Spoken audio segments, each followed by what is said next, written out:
Again, your name and correct spelling, just so I have it on tape. Okay. Larry Jensen, Jensen. S-E-N. Okay. Now, what branch of the service were you in? I was in the Air Force. I enlisted in 1942. Well, I graduated from high school in 42. Went to work in the shipyards as an electrician. And then, right at the end of the year, they were going to stop enlistments in the Air Force, and it looked to me like the alternative was the infantry, which I wasn't interested in at all. So I managed to get into the Air Force as hopefully an aviation cadet. And so there was going to be a time before they called me up, so I kept on working until I got my orders, and when I got my orders, I was in bed with the mumps. So we let them know, and they extended it. So I then worked in the shipyards then until in Tacoma. And it was spring, I don't remember exactly when I was called up, and I took my basic training at Kearns, Utah, which was outside of Salt Lake City now, and now is a part of Salt Lake City. I was through there a couple of years ago. I took my basic training there. Then I was sent to Missoula. That was college training detachment because at that time, to begin with, pilots and other Air Force officers, Air Corps, that was the Army Air Corps, were supposed to be college graduates. And so we were supposed to be there 3 months, but after 1 month, they had an opening for us as cadets. So I was sent to Santa Ana, where, I should say, at Missoula, they gave us 10 hours of flight training, which was really sort of neat. They were in Piper Cubs, and that was great. I enjoyed that. But, the one picture you have of you standing by a plane, was that Missoula? That was at that time. Huh. And so how old were you then? Just like 17, 18? Probably 19. Let me see, I was born in 24, so no, I must have been 18. 18 or 19. Just a kid, though. Yeah. Now, I'm going to rewind just a little bit. You worked in the shipyard. Yeah. Now, was that after Pearl Harbor had been? Yes. How did you get involved in the shipyard then?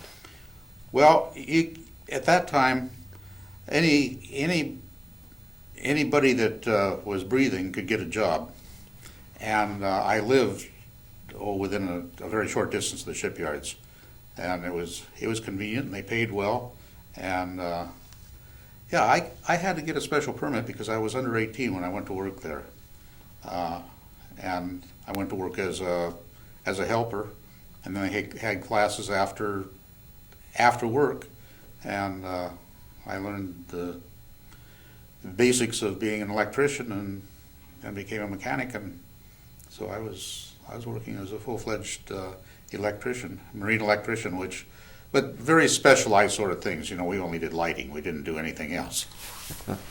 Do you remember what type of vessels they were building? Yeah, we were building the baby flat tops. They'd taken the Liberty ships and then put flight deck on them, and I think 1 or 2 guns in the back, and said they were combat vessels.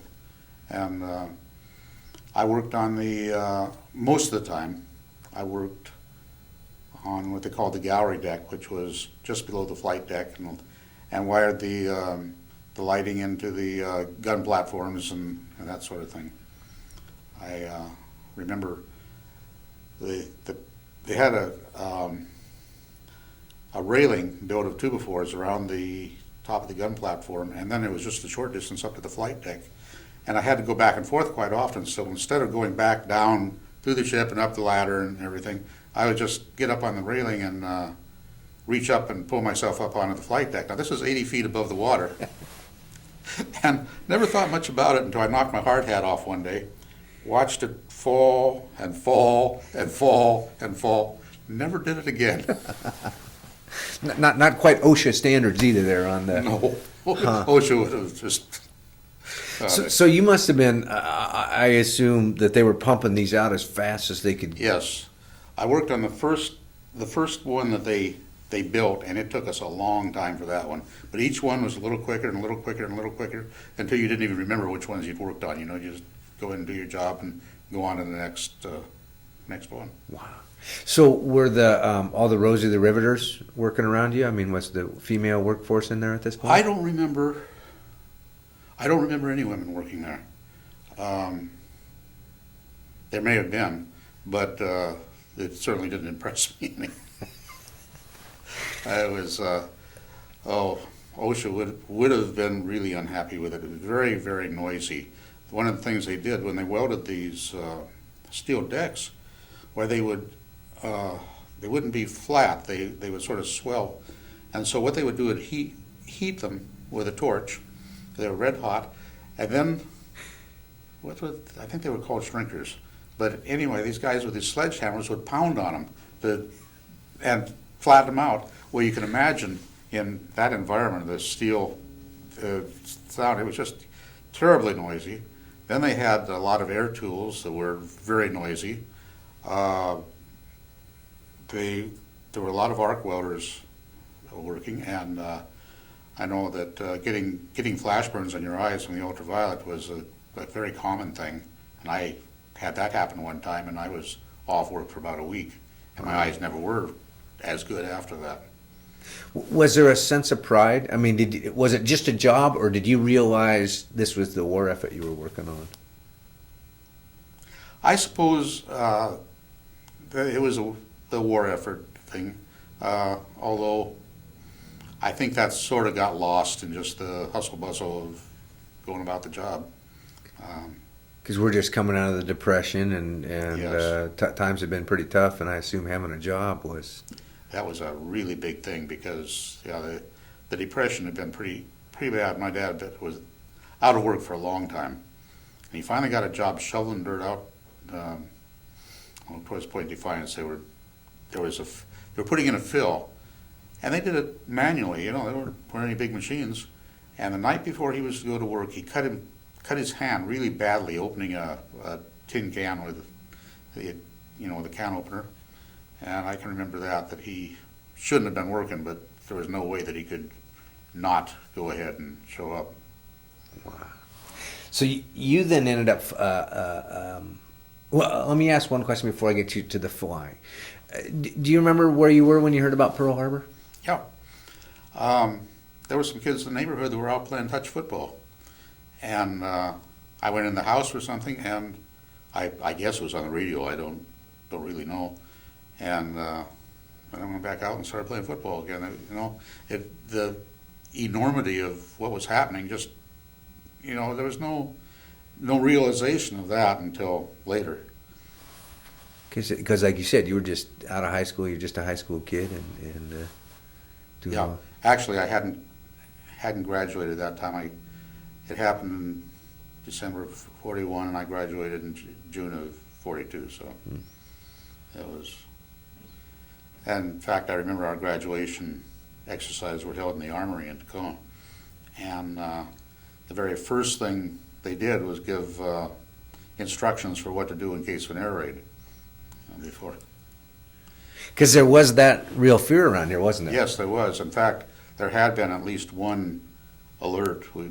I don't think there was any airplane around, but we were told that it could happen. And I can remember buying blue cellophane. I mean, we didn't have plastics in those days, you know, but we did have cellophane. And I can remember buying cellophane to put over headlights and any sort of lights that might be on. I don't know that we had really gotten to the point of blackout yet, but probably would have. Do you remember the rationing, the stamps and all that, or? A little bit. I really wasn't very much involved in that because I was living at home, and my parents took care of that. I can remember what was an A sticker, I guess, for the gasoline, which was the least amount, and I don't remember how much it was, but you didn't go very far. To work and back. Yeah. Huh. Now, so you ended up did you end up as a gunner, a pilot? What did you end up doing? What was your duty? Well, I washed out as a cadet. I'm, I've always been secretly glad that I did, because I didn't think I'd make a very good. One of the problems I had when I was taking that 10 hours of flight training at Missoula, I kept getting lost. I thought that's really not very good. So secretly, I was sort of glad when I did wash out. And so we had our choice of going to radio school, or to be a flight engineer, or something else. Oh, armorer, study the guns and things. So I had always been curious as to how you could make any sense out of code. So I took radio school, and I went to Scott Field in Illinois. And I learned by repetition. We spent 6 hours a day in class, 3 hours of it taking code and 3 hours on radio mechanics. And there was a great big room, and each person sat there at a table with headphones on and copied the code. Well, you wouldn't be able to get everything, but you do what you could. You'd gradually get better. But it was also very frustrating, and every so often you'd hear somebody stand up and throw their headphones out, and expletives deleted, I guess, but it was really tough. And anyhow. Now, when you say code, you're Morse code. Morse code, yeah. Huh. Boy, that must have been so you had to learn both to receive it and to Yeah. be able to tap out Morse code? Yeah, and not only that, but you had to pass, 22 words a minute was about as fast. We would copy them with a pencil. Now, real radio operators used a typewriter, but being in the plane, why, you had to copy it with a pencil, and there's only so much you can write. So 22 words a minute is what we had to pass, and our graduation requirements, I think, was to pass 3 out of 5. I can't remember how long these radio checks were, but they were fairly long, and they would send it through static. So you weren't only copying the code, but you were trying to sort it out from the static. And if you didn't do it, why, you went to the infantry or something. Wow, that's fast writing. I mean, 22 words a minute for a continual amount of time is. Well, one of the really interesting things is when you're taking code. Now we were taking code groups. It wasn't plain language, so it was simply letters, numbers, and the better you got, the farther behind you would copy. So you'd watch somebody copying code, and it would stop, and they keep on writing, and they were probably at least five or six characters behind. And you talk about total concentration. That's it. You don't know what you're writing. There's just a connection between your ears and your hand without it going through the brain, really. Wow. So you have to almost disassociate your brain to a certain point because you're hearing and writing, and there's a time delay in between. Yeah. Huh. Yeah. They did a good job. I really have to say that the Army did an excellent job in training us. So the code was a shorthand to a certain extent too. When they it was in those days voice transmissions weren't very good. Also, code you could encode it, so that theoretically nobody else knew what you were saying, and it would get through because it was so much different than the static. You could sort it out. So, sometimes at least. And so at that time it was a pretty important job. So what type of plane did you end up on then? I ended up with B-17s, which of course in heavy bombers, why there were B-17s and B-24s, and if you were in B-24s you thought that was the best plane, and if you were in B-17s you knew that they were the best. Take me through getting ready to go on a flight. Tell me about putting on your gear. What all did you have to wear? Because again, let's see, you served where? You were over in Europe, right? I was in Europe. Okay, so And you I were not in can't- the warm weather. You were over in the cold It weather. was miserable weather, yes. And I can't tell you very much about that because I flew, well, if you stretch a point a little bit, I flew 2 missions. That's 2 more than I've flown, though. And I really don't remember very much about getting ready, except that it was in the middle of the night when they called us. And we had, we didn't have, you see the pictures with the sheepskin and the leather and everything. We didn't have those. We had more modern ones, which were, I think, also a lot cheaper to make. And we had heated suits, but we didn't use them. I can't remember why, but they were just sort of heavy cloth. And as far as getting ready, I'm pretty well blank on that outside of the fact that we would go to a briefing, and they'd have separate briefings for the officers and like the radio men all got a separate briefing as far as codes and that kind of thing. And then we picked up our guns. B-17 had, how many guns did it have? 10, I guess. 2, 4, 6, 8, yeah, probably 10, depending on what part of the war, because they changed a little bit. And you'd pick up your machine guns and then go out to the plane. I'm really unclear on that. I don't remember. I can remember installing them because for some reason I got the job of putting the guns in. So I can remember doing that. So where do you remember where you sat? I mean, what? Oh, as far as the radio operator? Yeah. Yeah, in B-17, the radio operator had a little room back of the bomb bay. If you see a picture of B-17, you see a window on the left side, and that was right by where I was. That was how I could see out. And it was behind the wing and sort of looking down into number 2 engine. And so that was your view as a number 2 engine. I mean, you Yeah. kind of. So is it a little cramped area they put you in, or what's? No, actually, it was pretty roomy. There was a plywood table up against. There's a bulkhead. That was a bulkhead between the radio room and the bomb bay, and there was a plywood table that I sat at with a little swivel chair, and then the receiver was on the table right in front of me. In back of me were the transmitter,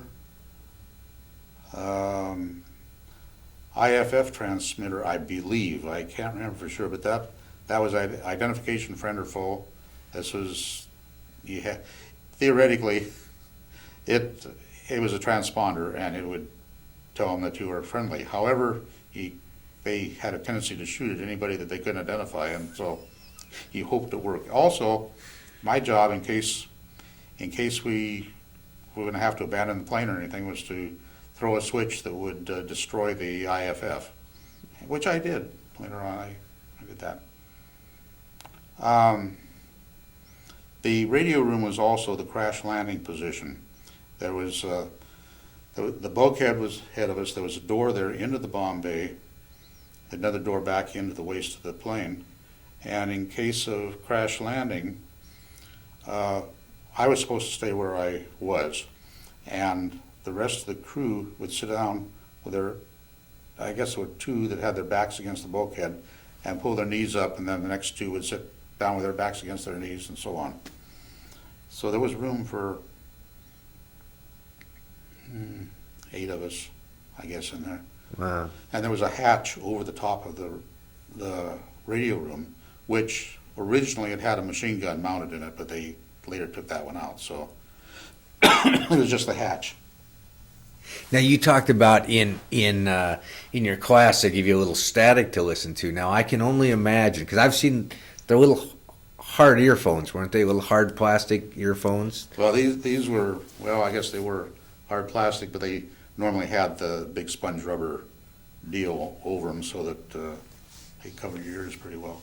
Now, I can only imagine, I've never been in one of the big planes, but I can only imagine how loud the plane is, and now you're trying to pick code out of it. Was it isolated enough that you could actually... You can do it pretty well, yeah.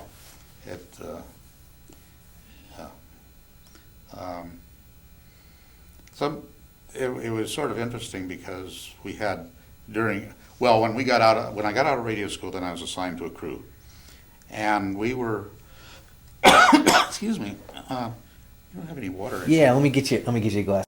Okay. After I got out of radio school, I was assigned to a crew, and we were sent to Alexandria, Louisiana for what they called phase training, and that was 3 months. And we flew missions. Actually, we flew cross countries, and we'd go out and have air-to-ground gunnery or air-to-air gunnery, and that sort of thing. And it was sort of fun. We'd fly down over the Gulf, and what you do is fire a few shots into the water, and then you shoot at the splashes. Well, that was fun. That was like going to an arcade or something. And so that some of the long missions, we'd fly 6 or 7 hours. They were pretty boring, and so lots of times you didn't have anything to do, especially the gunners, and the radio operator didn't have an awful lot to do either. So you'd sleep. And I was sleeping one day, and woke up, and we were in a storm. And we ended up by landing at Barksdale. Anyhow, we landed at some other field, and the next day when we got back to where we were supposed to be, the pilot and the co-pilot and the radio operator were standing at attention explaining why they didn't let anybody know that they were going to land there. So, a lesson there. But we flew a lot, and in Louisiana in the summertime it is awfully hot. So you get in the plane and you'd be soaking wet with sweat. Then you go up to altitude and it would freeze. We didn't have any warm clothes to wear at altitude, So but it was all right. And then we let's see, I guess we were sent to Lincoln, Nebraska. Got a furlough. First furlough I'd had since I've been in. And when we came back, we picked up a new B-17 that we were going to deliver to England. And we were really proud of the plane. Of course, when we took off to start for England, we had a oil pressure, I guess, on one of the engines that wasn't right. So we made an emergency landing in Moline, Illinois. And Moline, Illinois had, I guess you could say it was minimal conditions because they landed and locked the brakes. I looked at the tires later, they had flat spots on them. But here we were in this little airport with the one wings extending out over the street. And boy, you think we didn't make an impression on the townspeople. So they didn't trust our pilot to take it off from that little field. They sent in an expert, and they took it back and fixed it. So then we took off again. That time we got as far as Presque Isle, Maine, and they had smoke in the cockpit. So we made another forced landing. Spent the night there, and then went on to, oh boy, Goose Bay in Newfoundland, where it was really cold, and spent the night. Then we flew to Iceland and flew across Greenland, and there was an emergency field there, but boy, looking at all the ice and snow and everything, I was sure hoping we didn't have to land there. And I remember I made some points with the pilot because I just more to keep for something to do than anything else. I kept copying weather reports as we were flying over there. Well, when we got close to Iceland, he called me up and told me to get a weather report, and I said, I got one, you know. He thought that was great. We landed in Iceland, which is a miserable, miserable place. Thing I remember most about it was how bad the toilets stank. And they only had 1 or 2 gas trucks, and they couldn't get to us to refuel us, so we couldn't leave the next day. So, following day we flew into England, or Wales, I guess it was, where we landed. And, take it off from Iceland. We had a gunner. His name was Smith, and he spelled it with a Y, and so he was known as Smith with a Y. And he was a pretty immature kid. We had all been issued .45 automatics, and so he was sitting back there with the other guys in the waist of the plane as we were taking off. Now this is a guy that's been through gunnery school and supposed to know about guns, right? He pulled the slide back on his .45 and checked to see there was nothing in the chamber, and then dropped the clip out, aimed it out the window on the other side, in between 2 guys, just a couple of feet from him, and squeezed off around. Shot a hole in the window. And scared everybody to death. But when we got there, we thought that was going to be our plane, but turned out it wasn't. We were just delivering it. So we didn't even say anything about it, and they never came back to find out what had happened. And Well, you're probably glad to get rid of that plane. You'd already had 2 emergency landings. You shot 1 window out, and you haven't even got to the war front yet. yeah, we're still on our way. Now, were you guys just flying solo? Just a single Yeah. plane? So you were. I mean, there were a lot of other planes in the air, but they all were flying individually. I remember that this is when the A-26, not the B-20, Martin B-26, but the A-26, and I can't remember who made it, was just brand new. And the first time I ever saw one was at Presque Isle. And they were the classiest planes I'd ever seen. I thought they were just wonderful. And I remember they were flying a number of those, and I would hear transmissions from them. And so there were a lot of planes going over, but we didn't see any of them. Anyhow, we ended up being assigned to 509th Division, no, 509th Squadron, 351st. You know, it's been a long time, and I can't. I don't see how, all these guys that tell me they're squadron and they're this, and I don't see how you guys could remember all the numbers and names of villages and all that. I mean, I'd be lucky if I could remember how to get home with all the information that was pumped into you in such a short time. There's a 351st Bomb Group, I remember that. I'm pretty sure that's right. 509th Squadron. And we had a little orientation. I was pretty impressed. We got there, and the plane just come back from a mission. Had an anti-aircraft shell go off underneath it, and it torn out the ball turret gunner and ball turret and gunner, and a good part of the fuselage. And they had flown it back and landed it. And I, myself, this isn't hearsay. I did it. I took hold of the tail, and by lifting up on it or pushing down, I could bend the fuselage in the middle. How that thing ever flew, I have no idea. But they got it back and down safely. So we then flew our first mission, or we started out on our first mission, and I don't know what was wrong exactly, but the pilot aborted the mission, came back, and then they couldn't find anything wrong with the plane. So he was disciplined by being grounded for a week and being sent to ground school. The next day, we flew again as an alternate. If somebody had engine trouble or something and dropped out, by then we take their place. And the pilot that we had was, now I just recently found a book on the Mighty Eighth, I think is the name of it, where they had interviewed a waist gunner in this pilot's crew. And he said that he was taken away from that crew to fly with us because our pilot was grounded. Now, that wasn't the story we got. We had heard that he had been sick and his crew had gone on and finished. And so he was just trying to finish up his missions. I don't know what the right story is, but anyhow, I never saw him.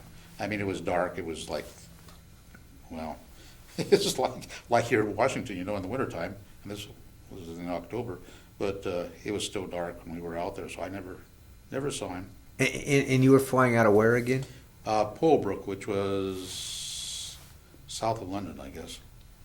I never got it. I wasn't there long enough to even have a pass. So, turned out somebody aborted, and so we took their place, and we were going to Politz, which was a synthetic oil factory on the Bay of Stettin, in Poland, actually, and right up on the Baltic Sea. It was a long flight. We were carrying 5,000 pounds of bombs, which sounds like what you'd hang on a fighter these days, but it was a pretty good load for us when we had to fly as far as we did. We had extra gas tanks, which are called Tokyo tanks. I think it came from when they bombed Tokyo, and it was a long mission. Anyhow, what the connection was exactly, I don't know, but Tokyo tanks meant you were going a long way. And we flew over Denmark and got shot at there, but nothing serious. And then we started our bomb run, and we were 27,000 feet, which was our maximum with that load. And we lost the supercharger. Well, without the supercharger, we had one engine that wasn't putting out a lot of power, and we couldn't stay with the group. So pilot called up and told me to change. They had some an amplifier, electronic amplifier, and I have no idea what it did, but they had one for each engine, each supercharger, and so I put our spare in for that one. I'd never done that before. I'd never, this is one place where the training sort of slipped, because I had never even known about them before. But I put that in, and it didn't help any. So we started dropping back behind our group and losing altitude. And so the pilot, what he should have done right there was jettison his bombs and go home. But he wanted credit for that mission, and you didn't have credit unless you dropped your bombs on the target. So we made a one-plane bombing run on what I read later in the official history of the 8th Air Force was the most heavily defended target in Europe. Of course, we didn't know that at the time, but we made our bombing run, but we didn't have a bomb sight. So the idea was we had a toggleier. We had an enlisted man who would simply drop the bombs when he saw somebody else drop them. And we were so far behind we couldn't tell when they dropped their bombs. By the time they decided they weren't going to see it, we were already past the target. So then we dumped our bombs on, which I guess was a village or something. Tail gunner said that there was crossroads there, and bombs landed right in the crossroads. So what they did, I don't know. But we were hit. Number 2 engine, which was right under my window, the oil started pouring out of it and running back on the wing, and the engine stopped, but they couldn't feather it. To feather a propeller, why you turn it so that it's edged into the slipstream, so that it isn't as much resistance. So number 2 was windmilling. Number 3 and number 4 were both feathered, and I don't know exactly what happened to them. Also, we had lost all but 110 gallons of gas. So we were not in good shape, and we were a long way from home. Pilot called up on the intercom, asked, he said, "Do you want to bail out over Germany, or do you want to try and go to Sweden?" Which was neutral. Well, in those days, at that part of the war, when people came down from B-17s and parachutes, they were hanging them from the nearest telephone pole. We didn't think that was a good idea. So we were unanimous in trying to go to Sweden. We headed out across the Baltic. Oh, there was a big argument over the intercom. Where was Sweden? Because too many people have been going to Sweden without any excuse. So they had taken out the maps that showed Sweden. We knew it was north someplace. And then the argument was which was Sweden and which was Norway, because nobody could remember. Well, there was only one guy in the whole crew that had been to college. And that was a tail gunner. And so he told us it was the one on the east. And they debated that a little while and said, well, he's been to college, he probably knows. And I'm not sure that, because they didn't have a heading or anything, we just sort of headed in the general direction. And we were, meanwhile, throwing everything that we could move out. I had to hang on to my radio because I was busy sending SOSs out. I figured I could get court-martialed later, but I wanted somebody there with a rescue boat when we hit the water, if we did. So we kept flying, and then we flew. There were clouds undercast. We were losing altitude all the time. We were flying. Turned out, we found out later there was another plane in back of us who didn't know where they were going either, so they were following us. And we flew as long as we could and finally went down into the clouds. Now, had we been in the right heading, we would have gone over the southern tip of Sweden and we would have been high enough to bail out. But we didn't know that, and so we came down into the clouds, and when we came out, we were low, too low to bail out, and it was trees, it looked like forest. And there were some fields, and what we found out was people were were potato fields, and people were out picking up potatoes. And we tried to turn into Bellyland in the field, and whether we stalled out or I don't know what happened, because by this time we were all getting in crash landing position, and I was going to get out of that seat. I thought that was the stupidest place in the world to be. And so I was going to get down on the floor with my back up against somebody's knees. And then the ball turret gunner, J.K. Blake, he came just sort of running in and bounced down there in where I was going. I was already standing up to move over there. And then there was no place for me. So I sat back down in my chair, and we had chest parachutes. These were parachutes that snapped onto a couple of D-rings on our harness. And I grabbed my parachute and snapped it on, turned it crossways, and then slid down in my chair, wedged myself down just as tight as I could get behind that plywood table. And then, as we were coming down, the tail gunner stood up and took the hatch out, that escape hatch or whatever it was, which was probably the smartest thing he ever did, because then he sat back down, and then I saw the tops of trees going by the window. And then we hit, and then things got very, very confused. I felt like I was in a cement mixer with a bunch of tin cans because it was really noisy, and I can remember myself being sort of whirling around. And I remember very clearly the thought going through my head, if this doesn't stop pretty soon, I'm going to get hurt. And the next thing I knew, I was out on the ground. The plane had plowed up some of this soft ground. My face was pushed down into it. I had dirt in my eyes, dirt in my eyebrows, just, And I could hear flames. I could hear something burning. But everything was quiet. And there had been a movie, I think it was called Test Pilot, Spencer Tracy and Clark Gable. And they had crashed a B-17. And I kept thinking about that, which was probably not the smartest thing to be thinking about, but that kept going through my mind.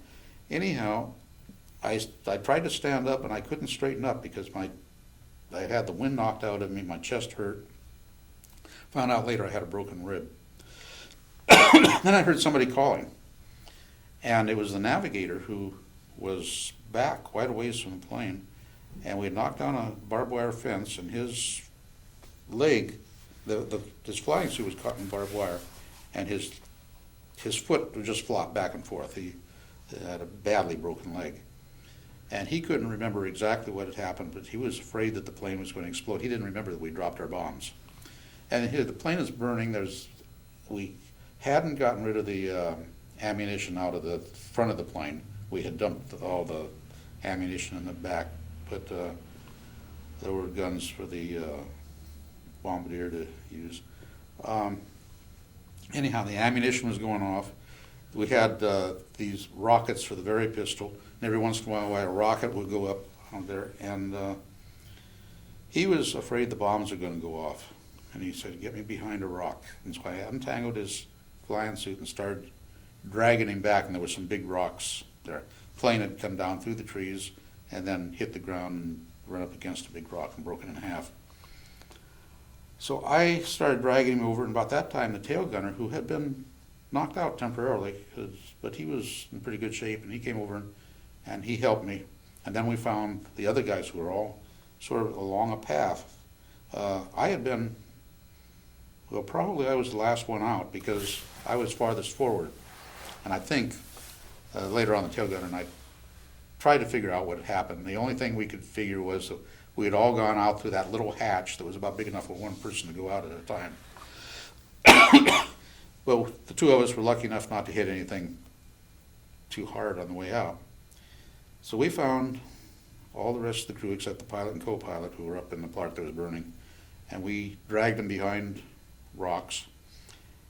And then the Swedes who'd been out in the potato field started showing up. And I can remember they gave us some juice, and we couldn't speak any Swedish, or they couldn't speak any English.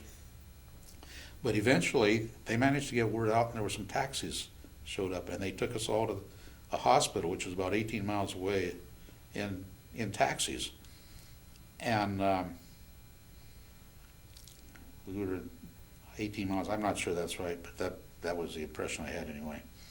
So we ended up in the hospital. The navigator, the tail gunner, and I were in one room. The rest of the crew had either died instantly or on the way into the hospital, except for Bombardier was delirious, and you could hear him screaming and yelling down the hall. And so 3 days later, the navigator died from shock. He actually had been, coherent and didn't seem to be outside of a really badly broken leg. Well, it didn't seem too bad, but I asked the doctor if we'd had morphine, if he would have lived. He said probably. But they had taken the morphine out of the first aid kits because people were using it for recreational purposes. So we were a big hit, especially with the nurses. A couple, there were big headlines in the newspaper, and I have copies of them someplace, and I have no idea where they are now. But big headlines about, and of course the Swedes were all on our side. I mean, they were neutral, but they really related to us.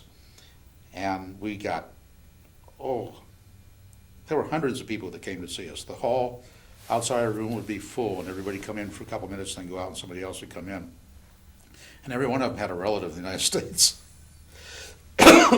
And everybody brought cakes, fruit, just all kinds of stuff. And every day after visiting hours, we just had this great big huge pile of gifts.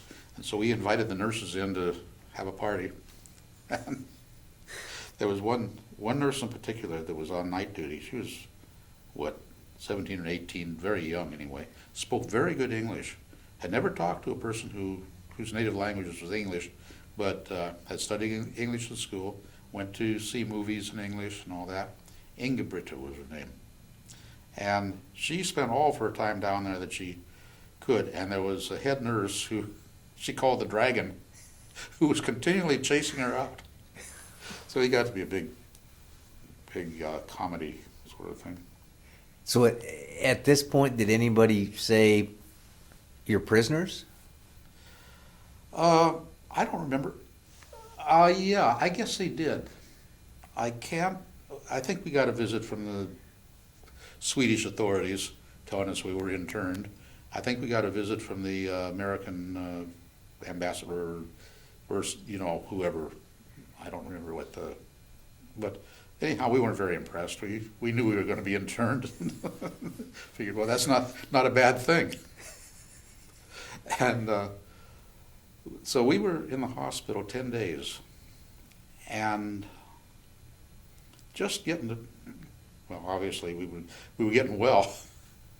The tail gunner had, let's see, he had a concussion or something. He'd been knocked out, and I had my chest, and I had a cut on my head, and all that. Oh, he had something wrong with his leg too. But anyway, we were getting around all right, and just really started to enjoy the attention from the nurses when they transferred us out of there. They sent us to a place that was normally a summer resort on Lake Vättern, and probably no Swede worth his salt would recognize us from the way I pronounce it. But it's a long, thin lake in the middle of Sweden, which is it has resorts and things. It's a place they go in the summertime. And we were sent there, and that was an internment center. And we were paid per diem, and we lived in a hotel, and we paid room rent, wore civilian clothes, and it wasn't a bad life at all. It was too late in the season to be really good as a summer resort, but aside from that, and boredom was a big thing, really. There was a little town there, and they had coffee shops, conditorias. I can't remember now how it's said, but anyway, we spent a good part of our time sitting at a table in one of those shops, eating the little cakes and drinking coffee. So it sounds like you were fairly. I mean, did they have any form of guard or anything, or they just said, "Stay here"? There was a Swedish. Well, they have the organization of the camp was through the internees. That is, the highest ranking officer was the commanding officer, and they theoretically we had to go out for PT, except that I didn't have to because I've been injured. And they had roll call every day, except for the guys that were living in town with some Swedish girl. It was sort of loose. And we got a 3-day pass once a month. And I remember, well, I was only there 2 months, so only got one pass. And we went into a nearby town, and that's the first time I ever had a Swedish bath. And the shocking part of it was when you went in, took off your clothes, and came out, there was a woman handing out towels.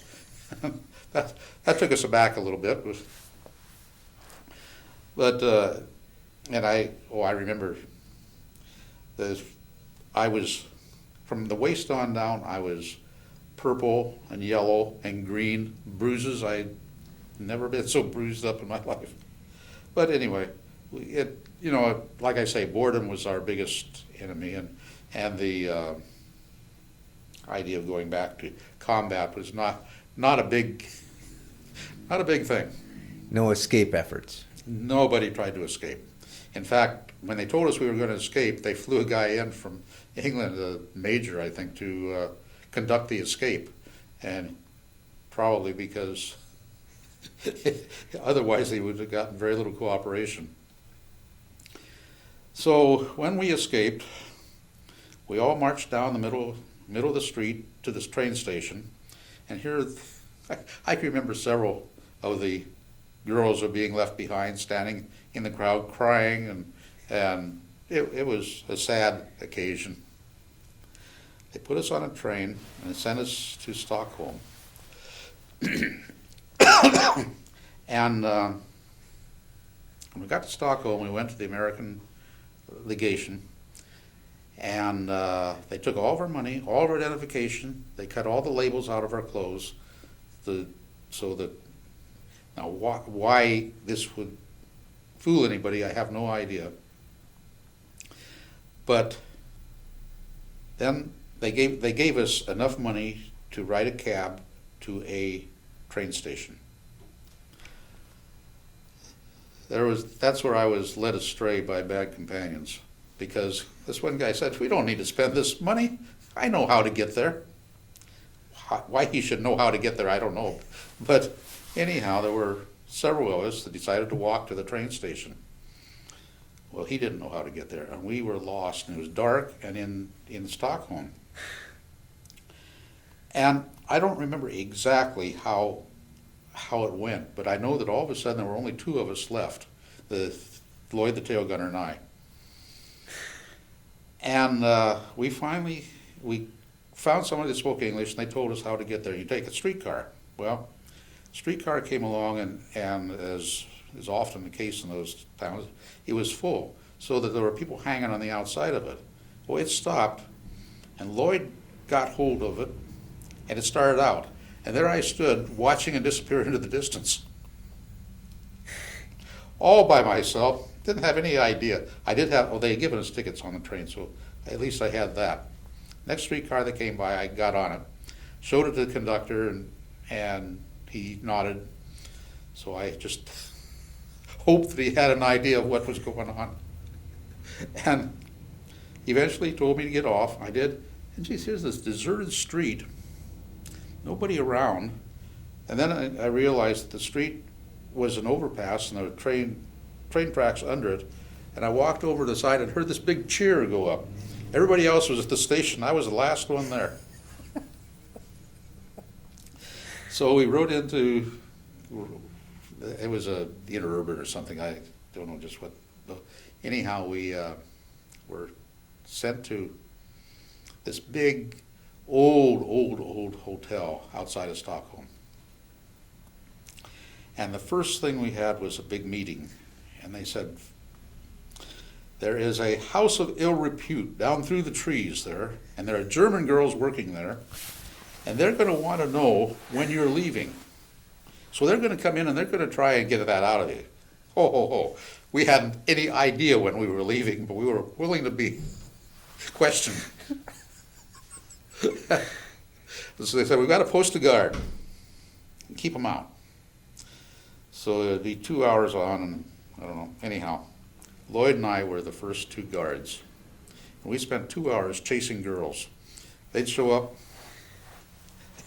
They'd go in the door. We'd run.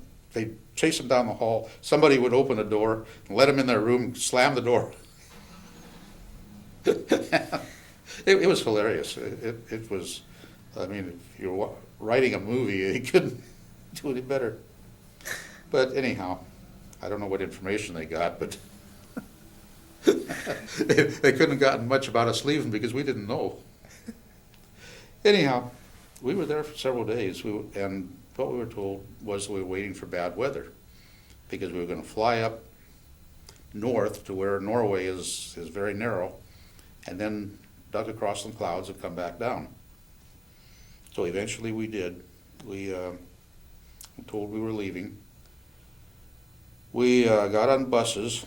I don't know if they said airport on the front or not, but we went in convoy to the airport, went through Swedish customs, and then they had, I think there were two B-24s that they had converted, and they put seats in the bomb bays. And for B-17 people who had just been through an airplane crash, riding in a B-24, and there are all kinds of little motors and things, and so there are funny noises all over, aside from all the regular noises of an airplane. So we, as we were waiting to get on there, the pilot came by and he said, "Well, don't worry about a thing." He said, "I've only been shot at by night fighters once on this trip." And so we spent 6 hours sitting in that bomb bay, and it's dark. I mean, there's no lights at all, and it was cold. And 6 hours is an awful long time when you don't have anything to distract you. We landed someplace, I have no idea where it was, but it was probably in Scotland. And there was an abandoned RAF field there, and they had some of these tar paper barracks with the windows that were all knocked out of them, so the wind was blowing right straight through. They had cots.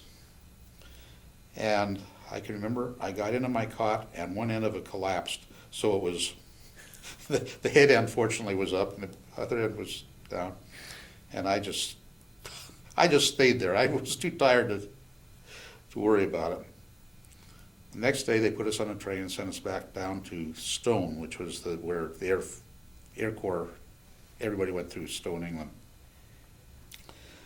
And this was a bunch of military age guys, on the train, and the English were really curious about us, and there were a lot of stories. I mean, everybody was making up a story about who we were and what we were and everything. So we got back to Stone, and that's the most miserable place I've ever been. They had steam heat. I can't remember what it had been before the war, but anyhow, they had steam heat. And this is in wintertime. This is December of '44, and it was cold. If you put your hands on the steam pipes, you could feel that they were warm. And that was all. I had every bit of issue that I could find on my bed, and I was still freezing to death. On Christmas Day of '44, I was supposed to be on KP that night. And I got my orders that afternoon that I was leaving that night, so I didn't have to have KP. Oh, and I guess, actually, I forgot, I went to Stone, then was sent back to Polbrook, to our base, to sort of finish up things. I remember walking in, and the guy looked at me and said, "I thought you were dead." And our regular pilot was still there when we got to see him and everything. He later finished his tour and went home. But Wow. and we flew back. We flew on a C-54 out of Scotland. Went to the Azores. Now, going from that environment to a tropical environment was really a nice change. And what made it even nicer was there was a hurricane in the vicinity, and they wanted to carry more gas, so they were going to have to bump a few passengers. So Lloyd and I and a few others got to stay in the Azores while the plane went on, and we sat there in the PX and drank pineapple juice. Finally flew into Miami, and then took a train home. So that was my military experience then. God, like you said, it's a made-for-TV movie. Better writing than you could create. I mean, the German female interrogators. So who was it? The Swedish government that arranged for the pilots to come in and tell you how you're going to escape? I think so. They couldn't do it officially, but unofficially, well, they could. I just love the idea of you checking through customs. Yeah. What was your? Were you here for business or pleasure? No, I was a prisoner of war. I mean, what did they give you papers, or how did they? Or they just kind of? I bought some things. I remember I bought some lace that I was going to bring back, and I don't remember what else. But a few little things. I had to show it to them. They said, "Okay, go on." So it was not a big deal, but evidently they had their procedures, and so they. Yeah, that's amazing. Now, again, a lot of it's pretty funny, but when you were going down, were you afraid of? I mean, what was that like? That's really curious, because I wasn't. More than anything else, it was like sort of standing aside and watching it happen. And again, I think we were very well trained, because there was no panic. There was everybody did their job. When they were throwing out the stuff from the plane, of course the ammunition, 50 caliber ammunition, comes in long belts. And I guess I wasn't back there because I was busy sending out my illegal SOSs. But they got this belt of ammunition going out, and suddenly somebody realized it was wrapped around one guy's leg, and somebody else made a dive and caught it and stopped it until they could get him disentangled. But that could have been a pretty bad thing. But generally speaking, everybody was very calm and very professional, if you can say that. And so I thought, for a bunch of kids, because I think the oldest one on the crew was 23. Wow. Huh.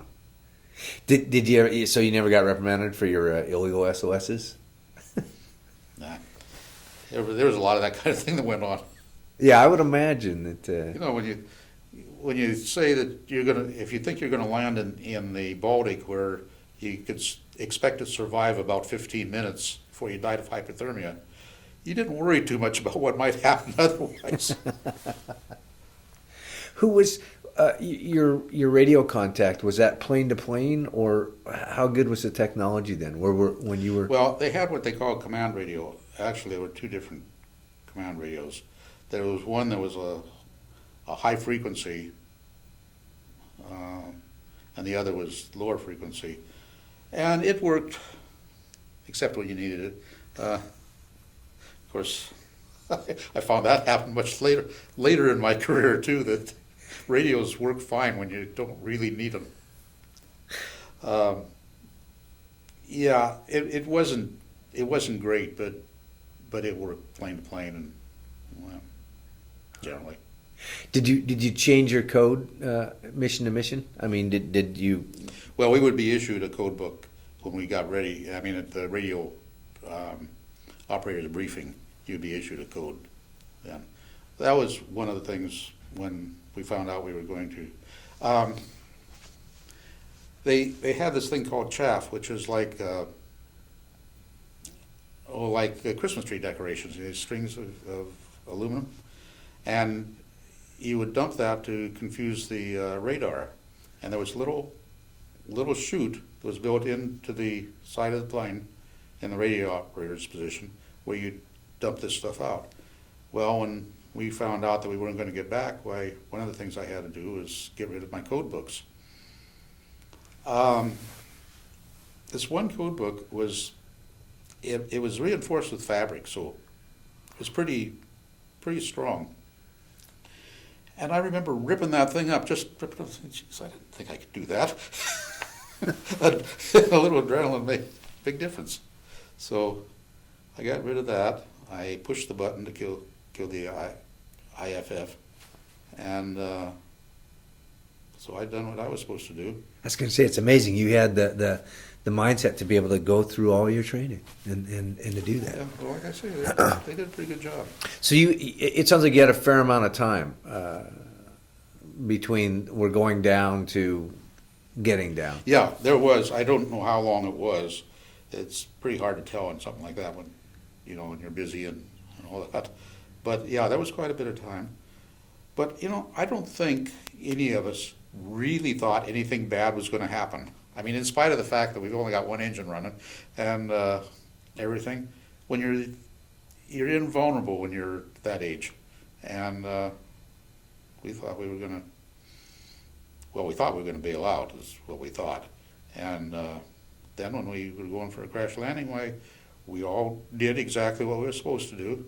And I had enough presence of mind to wedge myself in there.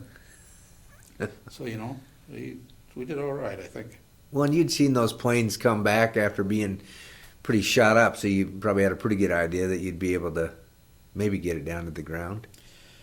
Yeah. Of course, this was a new pilot. I didn't know him, but just in general, I'd always had confidence in the pilot and what he did. Huh. I had flown with at least one pilot who I didn't have any confidence when we were in training. We were supposed to be making some practice bomb runs, and there were clouds over the target. This is in Louisiana, and so this idiot decided to dive bomb the target with a B-17. He pushed it over, and when he did, everybody became weightless. I was sitting in my chair, and as I floated up out of the chair, I got hold of the table and held myself down. We had two other guys in the radio room because they come in there to smoke cigarettes or whatever. Had one guy that was sitting on a box, and he was up at the top of the plane, sort of clawing around there. The other guy had been sleeping, and he was just laid out flat, about halfway up. And then when he pulled out, why, everybody slammed down pretty hard. I was in good shape because I was still in my chair, but the others got banged around quite a bit. But this guy didn't think about that. He was just playing games with the airplane.